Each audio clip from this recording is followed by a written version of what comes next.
한국의 신학도들이 너무 성교제일주의, 교회 확장주의, 성공주의, 교회주의에만 매몰되는 측면이 강한데요. 그래서 저도 참 그 신학생들하고도 신학대학원생들하고도 많이 이제 어떤 프로그램도 저도 이제 같이 참여해 본 적도 있고 그러는데 그 친구들이 너무 또 이제 막 그런 막 대형교회만 그런 그 목사들 설교를 찾아 들어가면서 나도 저런 것을 추구하는 마음으로 계속 나도 저렇게 돼야지, 저런 설교 방식을 본따야지, 저런 걸 이제 배우고, 오히려 제가 이제 어떤 토착 신학의 한국적 신학을 개척한 영성가들로 뭐 울림이라는 책도 냈는데, 그런 현장에 가보면은 미국이나 이런 데는 신학대학교 한국 대학생들로 안 오면은 신학교가 유지가 안 될 정도로 한국 학생들이 많이 온다는데, 제가 가본 한국의 어떤 뭐 이연필이라든가 대단한 영성가들이 있는 자리에는 한국 신학대학생들 아무도 1년 가봐야 뭐 한두 명도 안 찾아오는 경우가 많은데, 이렇게까지 한국 신학생들이 추구하는 것이 전혀 참 어떤 미국식 선교제일주의, 교회학장주의, 성공주의 이렇게 교회주의만 빠져있구나 이런 걸 많이 느낀대요. 근데 이제 그 오 교수님께서는 신학도들이 이 세계 종교에 관심을 가져야 된다고 했는데, 왜 다른 종교에도 관심을 가져야 합니까? 그 제일 먼저 생각나는 것이 그 비교 종교학의 창시자라고 할 수 있는 맥스 뮬러의 말이 있어요. 맥스 뮬러가 뭐라 그러냐면 한 종교만 아는 사람은 아무 종교도 모른다. 만약 신학도들이 뭐 계속 그 기독교만 가지고 천착했다 그러면 사실 자기 종교도 잘 모르는 거예요. 그러니까 자기 종교를 이해하기 위해서라도 이웃 종교가 무엇을 가르치는가 알고 서로 대화하는 그런 관계가 있어야 되는데, 지금 뭐 그런 것을 공부하는 것은 괜히 시간 낭비다, 혹은 뭐 그런 것을 해봐야 그냥 오염될 뿐이다, 뭐 이런 식으로 하면서 기독교만 하는데, 그것은 자기 무덤을 파는 경우가 될 수 있는 거죠. 자기밖에 모르면 결국 자기 것도 모르는 거다, 이런 얘기가 될 수 있고, 또 박충구 교수가 그런 얘기했잖아요. 2000년 동안 그 기독교는 한 가지 문헌에만 너무 집착하느라고 이제 인문학적인 그런 안목이 이제 많이 결여돼 있다. 상당히 그 올바른 관찰이라고 생각돼요. 이 목사라든가 이런 그 교회 혹은 뭐 종교 지도자들은 그 사람들의 전체적인 걸 봐야 되는데 한 군데만 뭐 천착해가지고 그것만 하는 것은 좀 곤란하다, 이런 얘기가 되겠죠. 폴 틸리히라고 하는 그 아주 뭐 미국에서 가장 그 영향력이 많은 신학자인데, 그분의 말에 의하면 종교 간에는 대화가 필요하다. 종교 간에는 이 개종이 아니라 대화가 필요하다, 이런 말을 했는데, 지금 뭐 상당수의 그 지도자들은 개종만 생각하잖아요.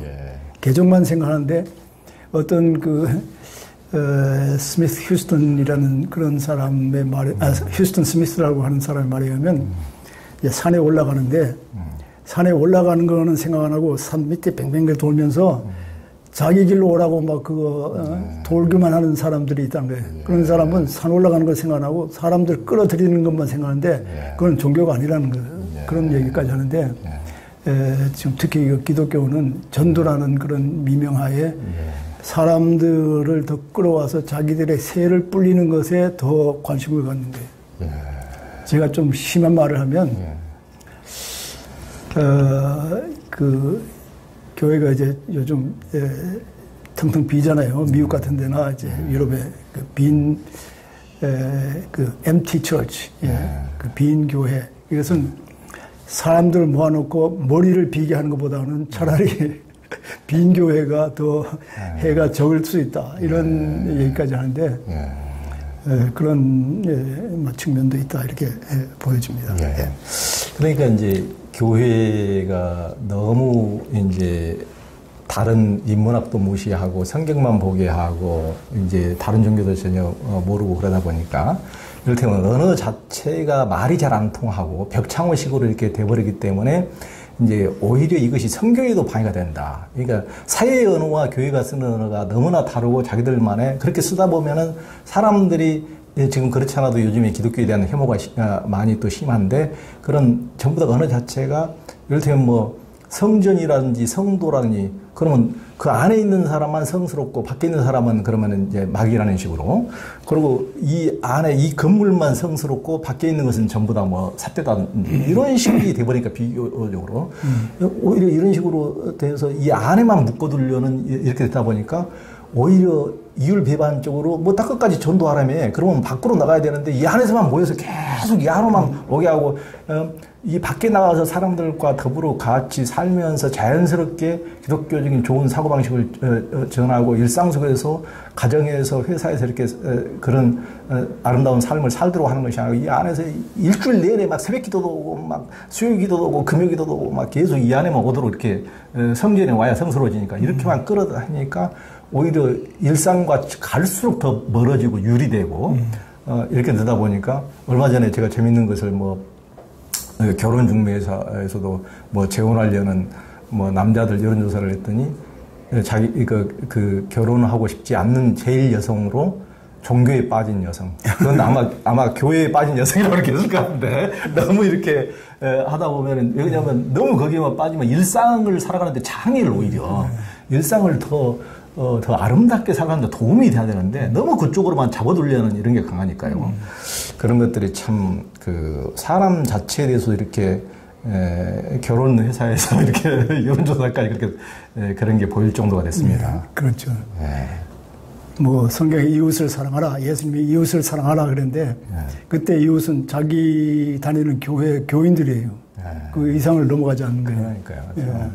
제가 그 전철 타고 다닐 때 보면 그 자리가 이제 비었는데 우리 제가 그 서 있잖아요. 근데 그 자리가 이제 비었어요. 한 서너 명이 이제 같이 내리니까 한 여자분이 권사님 빨리 가세요, 빨리 가세요. 그거는 이웃에 대한 사랑보다는 권사나 자기 교회 그 사람들이 더 중요한 거예요. 그게 권정선 선생님도 그런 얘기 하더라고요. 권정선 선생님도 어떻게 이웃을 사랑하라는 사람이 자기 교인들밖에 사랑할 줄 모르느냐 이런 얘기를 한번 하는 걸 들었는데 권정선 선생님 그 사고방식이 아주 건전하더라고요. 그러니까요. 자기 뭐 특별히 교회 뭐 신학을 공부한 것도 아닌데 그 속에서 우러나는 그런 그 자각 같은 게 있어가지고 우리들의 하나님이라는 그 책을 보면 정말 그 통찰이 대단하다 싶은 생각이 들더라고요. 권정선 선생님과는 우리 오광 선생님은 한 동네 분이시고 그쪽 암동 일진 조탐리 맞아요. 그쪽 이제 그 학교도 1년 선배들. 1년 선배시고. 나이는 한 서너 살 위인데, 이 사람이 돌아다니느라고 늦었는지 1년 선배. 최근에 알았어요, 좀. 그러니까 권정 선생님 그 돌아가시기 직전에 제가 마지막으로 인터뷰를 한 사람인데, 이제 몇 번 이제 가서 이제 뵙기도 하고 그러면은 정말 그 진짜 오두막 그 다른 분들 뭐 오두막이라 그러지만은 그 이름이 오두막일 뿐이지 별장일 경우도 많은데 진짜 권정선 선생님이 하시는 것도 진짜 오두막이란 표현도 우막이라고 해야 할 정도로 진짜 그렇게 방에도 쥐가 이렇게 드나들고 정말 이런 데서 그렇게 사시면서 인세는 10억 이렇게 넘게 쌓아놓지만 일체 한 달에 5만 원 이상도 쓰지 않고 그 인세도 나중에 이제 굽지르는 북한 어린이들 돕고 이렇게 다 하라고 이제 이렇게 하고 살면서 그런 식으로 그 진짜 욕망 없는 무욕의 삶을 사시는 분이 있을까 싶을 정도로 참 놀랍죠. 한국 기독교 근본주의자들은 미국을 신앙의 조국쯤으로 여기고 오히려 미국을 구세주의 나라, 구원해주는 나라로 여기는 경향이 있는데요. 이제 오 교수님께서는 책에서 노예 해방조차도 링컨이 한 게 아니라 흑인들의 노력에 의해서 되어온 것이라고 했는데 정말 그렇습니까? 그 노예 해방을 한 것은 링컨이 맞죠. 근데 문제는 링컨이 노예 해방을 한 그 이유가 뭔가, 그 원인이 뭔가. 그는 이제 링컨은 그 남북의 연합이 그 성공하기 위해서는 이제 노예 해방을 하는 것이 중요하다 해가지고 한 거지. 노예들을 해방시킨 것이 목적이라서 노예를 해방시킨 것이 아니다 하는 그런 얘기를 합니다. 그것을 그 미국의 뉴욕 그 유니온 신학교의 그 흑인 그 교수 제임스 코운이라고 하는 분이 그 책에 썼어요. 이 노예 해방은 노예들을 위한 게 아니라 미국 백인들을 위한 거다. 링컨 자신도 뭐라 그러냐면 자기는 흑인들이 백인과 결혼한다든가 같은 사회활동을 한다는 것을 자기는 이해할 수도 없고 용납할 수도 없다. 뭐 이런 얘기까지 할 정도로 중요한데 지금 그래도 그 흑인들이 지금까지의 뭐 권리 신장이 이루어졌다 하는 것은 백인들의 호의에 의한 것이 아니라 흑인들의 투쟁과 그 노력에 의해서 되었다 하는 것이 이제 흑인 신학자들의 공통적인 그 의견 같아요. 그러니까 제가 그걸 속담에다가 그 빗대는데 이웃 처녀 믿고 장가 못 간다. 이웃 처녀를 그 하고 장가 가려면 좀 적극적으로 나가야지. 이웃 처녀가 오기까지 기다리면 안 된다 지금. 흑인들도 자기네 권리를 신장하기 위해서 노력을 해야 되는데 그 노력한 결과로 지금 그래도 괜찮아졌다. 지금 그 동양 사람들이 미국 가서 그래도 옛날보다는 그런 차별을 덜 받는 것이 흑인들 덕택이라 이렇게 보면 흑인들한테 고마워해야 돼요 우리가. 그러니까요. 그러니까 그걸 이제 잊어버리고 뭐 이제 대부분 다 이제 그 헤게모니를 장악하고 있는 것은 아직도 이제 압도적으로 백인들이니까 백인들의 논리에 조금이라도 거기에 이제 기생해서 하려고 자기들도 같이 이제 차별주의에 다 편승하고 그러면 결국 자기의 설 자리도 없는 거죠. 그들이 실은 뭐 유색인종을 은근히 아직도 무식해서 무시하는 게 많으니까요.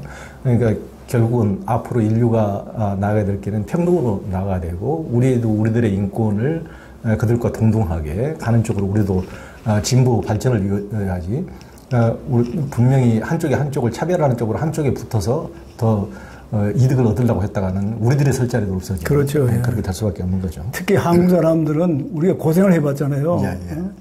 36년간 고생을 해봤으면 그 고생한 것을 생각하면서 고생하는 사람들을 편을 들어줘야 되는 거예요. 그러니까요. 그런데 힘 있는 사람 편에 들어가고 거기서 편성하려고 하는 것은 그거는 정말 역사의식이 결여된 상태라 이렇게 볼 수 있습니다.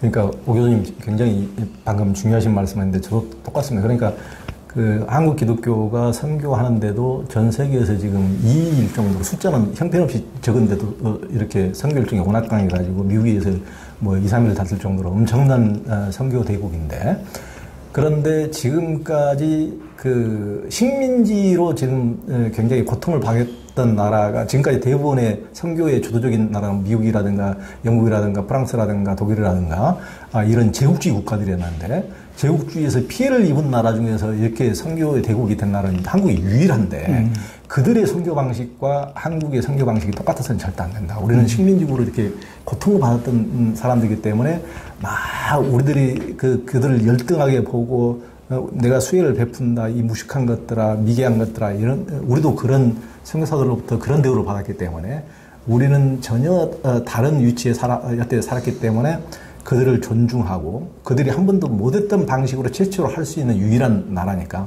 같은 선교를 하더라도 전혀 그들을 존중해주는 방식으로 선교를 해야 될 최초의 나라다. 이제 저도 이제 그런 얘기를 합니다만 굉장히 중요하신 말씀입니다.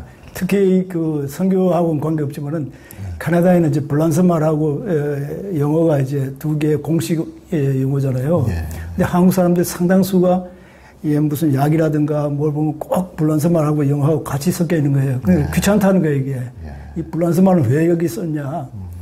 그리고 이제 그 블란스 쪽의 사람들이 뭐 독립을 원한다 그러면 그걸 아주 나쁘게 생각하는 그런 경우인데 저는 그게 참 이해가 안 되는 게 우리가 그런 경험을 해봤으면 불난 사람들을 동정하고 그 이해해야 될 텐데 그걸 들어 누른다고 하는 것은 참 그 이해가 힘들더라고요. 근데 이건 뭐 선교하고 관계없으니까. 그 우리 사회에서 요즘은 검사공학이다 이렇게 하는데요. 또 뭐 외과 의사의 부족으로 제때 치료도 못 받아서 환자들이 죽는 상황이 지금 요즘에 뉴스에 많이 나오거든요. 그런데도 이제 의사들이 집단 진료 거부를 해서 국민의 건강에 눈을 감고 제밥그릇 챙기는 모습은 이제 많이 보이고 의사 수도 지금 못 늘리게 많이 해서 막 문제가 많은데요. 그 오 교수님께서는 실은 이런 정말 오 교수님은 자제분도 그 의사시고 이제 그 사모님도 얼마 전에 또 우리 청파교에서 사모님도 뵀는데 사모님도 그 약사에서 밴쿠버에서 약사의 회장까지 하실 정도로 유명한 약사시고 이렇게 또 거기서 아마 한인 그 교포 회장 하시지 않았습니까? 한인 회장도 하시고 그렇게 위치도 하시고 이제 지도적 위치에 있으셨는데 그런 분들이 오히려 이제 노블리스 오블리주를 하고 자기 것만 제밥그릇만 챙기지 않고 이렇게 이제 한국에서도 그런 오 교수님처럼 말씀해 주실 분이 나와야 된다고 하는데 우려도 이제 그 의사들도 굉장히 양심적인 의사들도 물론 계시지만은 또 대부분의 또 의사들 또 이제 지도적인 위치에 있으신 분들이 전혀 그런 모습을 보이지 못하고 오히려 국민들의 생명을 또 도외시하는 이런 모습을 보이고 있으니까 참 안타까운데 오 교수님이 이제 고등교육에서 빠져 있는 게 고등교육을 받고 제일 지금 우수한 학생들이 제일 의사 되고 검사 되려고 지금 다 모여드는데 고등교육에서 빠져 있다고 했는데 무슨 말씀이십니까? 특히 사법고시 치는 사람들 있잖아요. 대학교 들어가면 상당수가 사법고시에 해당되는 과목만 듣는다는 거예요. 최소한도의 필수 과목을 듣지만은 그 사법고시에 관계되는 것만 해가지고 계속 그것만 해가지고 그냥 사법고시에 합격해가지고 뭐 판사가 되고 검사가 되고 변호사가 되는데 이렇게 하니까 이제 인간 전체를 이해하는 것이 부족할 수가 있는 거예요. 그래서 어떤 경우는 외골수로 가면서 도대체 그 인간이라고 하는 것이 뭔가 하는 데 대한 이해가 부족해서 판사라든가 검사가 이제 정도로 가지 않는 경우가 이제 상당히 많잖아요. 제가 아는 교수 중에 이제 서울법대 교수가 한 분 있었어요. 지금 은퇴했지만은 제가 그분한테 하는 얘기가 당신 책임이 많다고. 서울법대에서 좀 잘 가르쳤으면 지금 검찰공학 같은 이런 게 있을 수가 없을 텐데 어떻게 그렇게 했냐고 농담 비슷하게 얘기를 했는데 검사도 그렇지만 의사 같은 경우도 예를 들어서 하버드의 그 하비 칵스라고 하는 분이 예수 하버드보다 하는 책을 썼는데 그 앞에 서문에 뭐라고 썼냐면 미국의 불법 부정한 거래, 불이한 방법으로 돈을 버는 행위라든가 또 환자보다는 돈에 더 관심이 많은 의사들 또 연구 자료를 조작해 가지고 연구비를 더 타려고 하는 사람들 이런 사람들이 많은데 하버드 출신 중에 그런 사람들이 있다는 거예요. 그래서 이거는 뭔가 부족하다 해가지고 그때 하버드 대학교에서 모든 하버드 졸업생은 필수적으로 윤리적인 과목 하나, 특별한 과목 이름이 하여튼, 윤리 과목을 하나 들어야 된다. 근데 윤리 과목에 칸트, 데카르트, 헤겔 이런 것도 있지만은 예수에 대한 과목을 하나 설정한 거예요. 그게 이제 하비칵스가 가르쳤는데 그게 얼마나 인기가 있는지 한 학기에 700명, 800명씩 모여가지고 이제 그 얘기를 들었는데 그렇게 해서 졸업을 하더라도 어떤 것이 윤리적이고 어떤 것이 사회에 도움이 되는가에 대한 그런 자의식이 있어야지 그 전공만 해가지고 나가서는 곤란하다 이런 얘기인데 우리나라에서도 그 의과대학이나 혹은 법대에서 그런 과목을 설치했는지 아닌지 모르겠어요. 그런 게 꼭 필요하다고 생각합니다. 인성교육. 그거를 위해서는 적어도 제가 생각에는 예수, 붓다, 공자, 소크라테스가 어떤 것을 가르쳤는가 하는 것 정도는 다 알고 나가야 되지 않은가 이런 생각이 듭니다. 그러니까 지금까지는 한국에서는 너무 이제 공부만 잘하면은 그걸 다른 것은 좀 거짓말을 해도 되고 약간 폭력적이어도 되고 다른 것은 다 무시해버리고 너무나 이제 공부 위주로 하다 보니까 이제 공부 잘해서 의사 되고 이제 검사 되고 그러면은 이제 존중하는 풍토가 있었는데 제가 보기에는 중고등학교에서 동료들의 평가라든가 선생님들의 평가라든가 이런 것도 오히려 뽑을 때 반영을 해야 되는 것이 아닌가 이런 생각이 들 정도로 공부만 왜 플라톤이 이런 말을 했거든요. 그 사람의 직위 때문에 존경받아서는 안 된다. 그 직위를 통해서 그 사람이 그 직위를 통해서 뭘 했느냐가 존경의 기준이 돼야 된다. 그러니까 그 사람이 대통령이기 때문에 존경한다. 그 사람이 검사이기 때문에 존경한다. 판사이기 때문에 의사이기 때문에 존경한다. 교수이기 때문에 존경한다. 기자이기 때문에 존경한다. 말이 안 된다고 보거든요. 그 직위를 통해서 그 사람이 뭘 했는지를 봐야지. 우리 사회는 너무나 그런 데 대해서 어떻게 보면 사람의 평가의 기준이 저열하다 그럴까? 지금까지 이런 경향이 좀 있는 것 같습니다.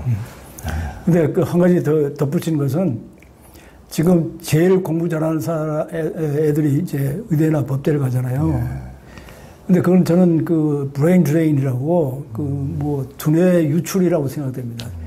물론 법대나 의대에 가는 사람, 똑똑한 사람이 있어야 되죠. 그러나 모든 사람이 다 법대라 가거나 의대로 간 것은 이거는 뭐 한국 사회뿐만 아니라 세계적으로 이게 그 상당히 좋지 못한 현상이라고 생각돼요. 제가 생각하기에는 머리가 진짜 좋은 사람, 정말 똑똑한 사람은 무슨 뭐 문학을 한다든가, 혹은 무슨 예술을 한다든가, 혹은 무슨 창작을 한다든가, 발명을 한다 이런 데로 가야지.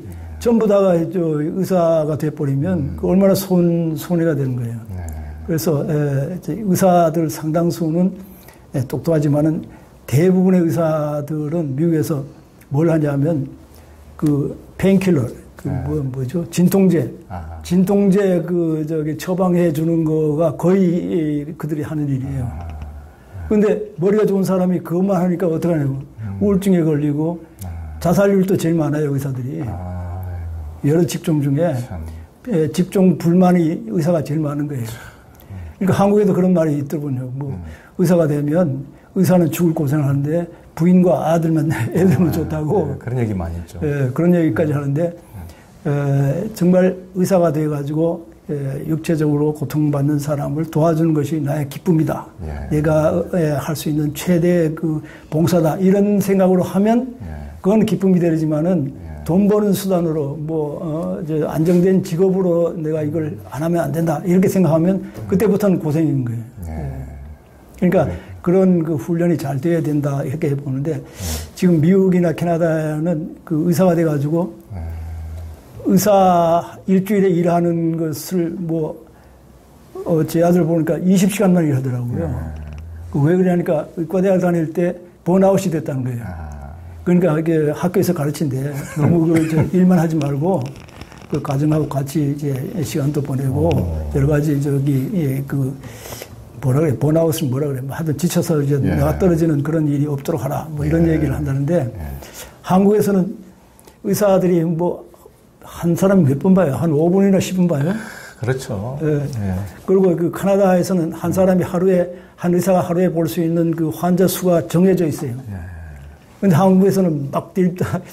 제가 그 허리가 아파가지고 갔더니 의사는 안 하고 조수가 이제 다 물어보고 한 다음에 의사가 들어더니 무슨 약 그러고는 가버리더라고요. 그런 거는 좀 문제가 있다 이렇게 보여집니다. 그러니까요.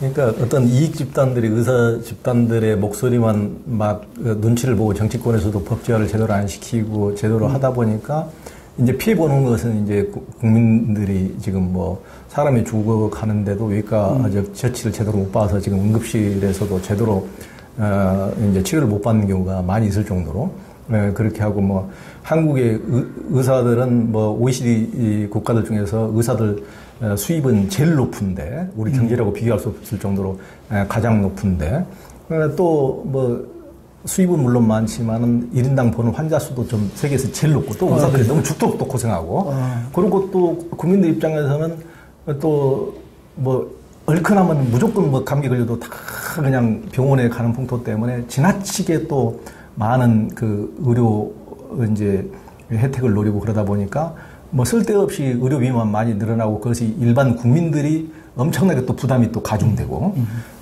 한국은 이제 의료보험 강제 가입이니까 그런 여러 가지 보편적인 부작용이 상당히 쌓여가는 중이거든요.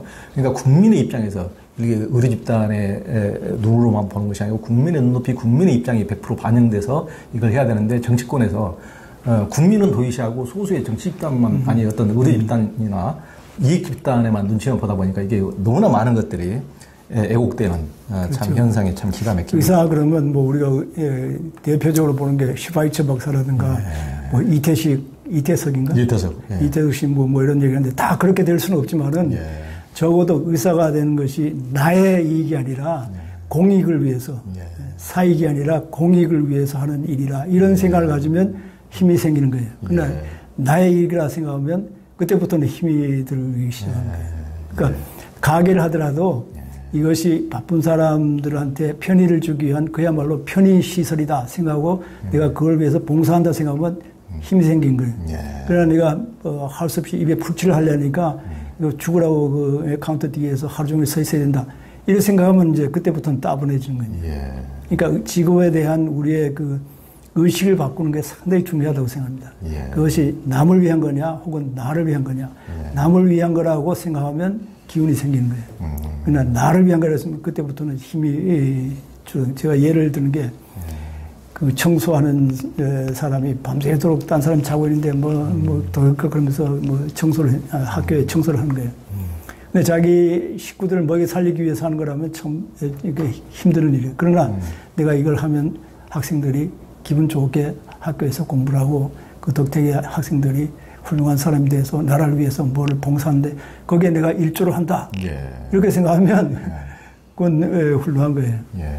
그 스페인의 그 가우디가 그 설계한 그 뭐 가족 성당 있잖아요.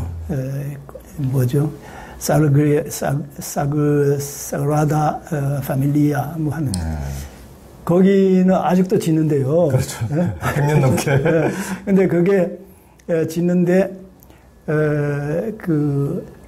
딴 부자한테서 돈을 받는 게 정부에서 돈 받는 게 아니라 입장료하고 뭐 조금씩 주는 기부에 의해서 한대요. 제가 그 들어왔다가 입장료를 냈잖아요. 그러니까 그 짓는 거에 일부를 저도 도와주는 게 되죠. 기분이 좋은 거예요. 그렇죠.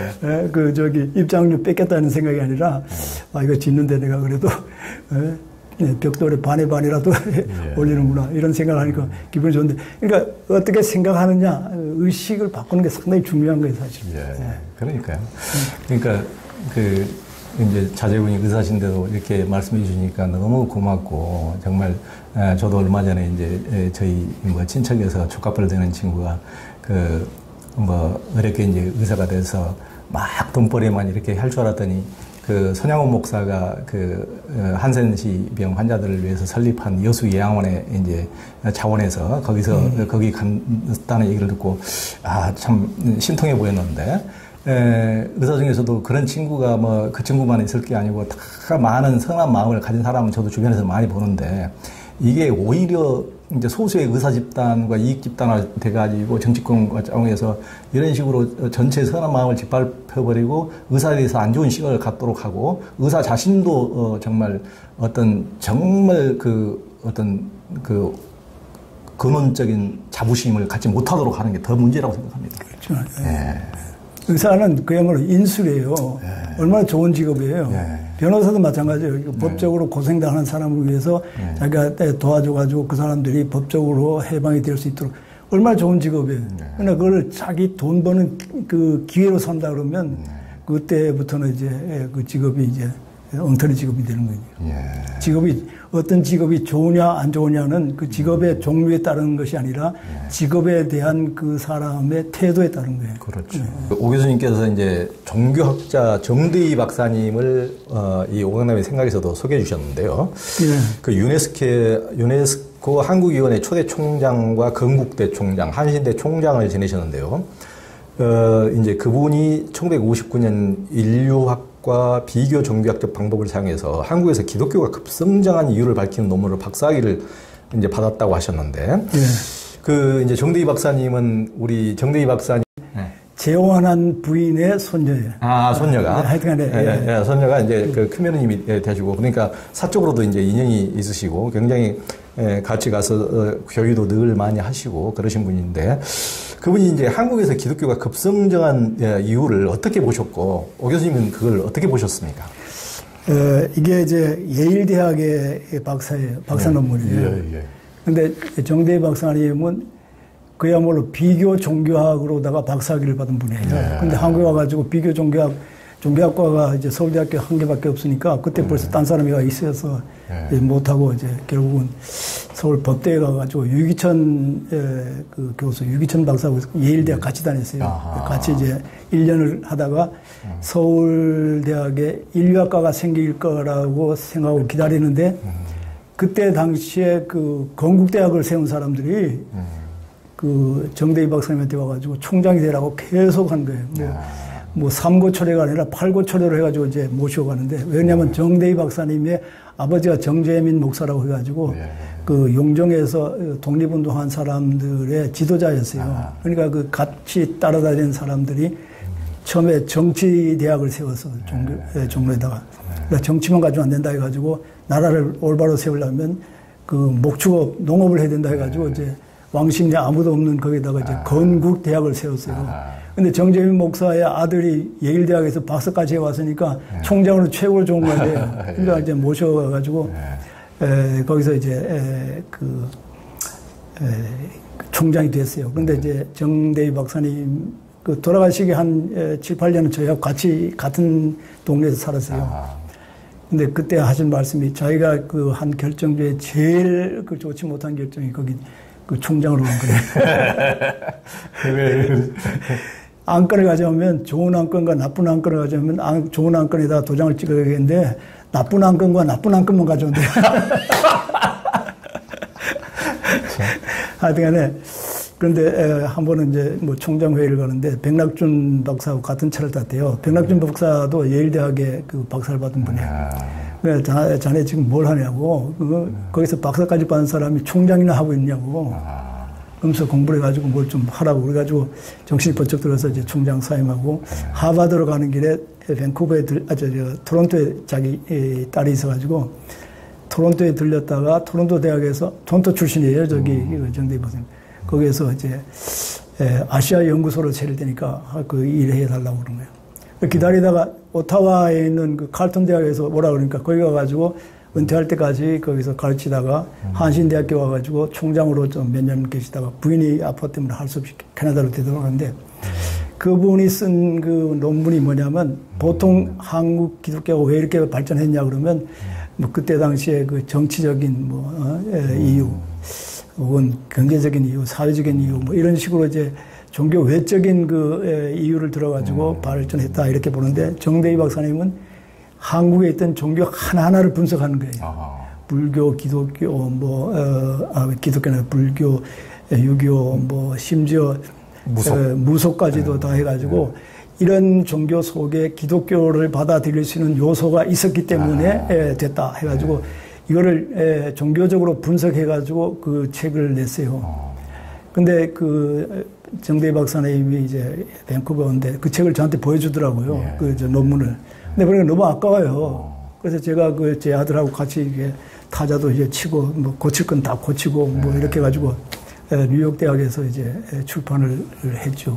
네, 그게 2001년에 나왔는데 그때까지 계속 정 박사님이 오 박사 출판사에서 무슨 연락이 왔어? 만날 때마다 그 얘기예요. 그래 야 이거 뭐 마지막 입세 그처럼 이거 빨리 출판하면 안 되겠다 싶은 생각이 들어요. 그 희망인데.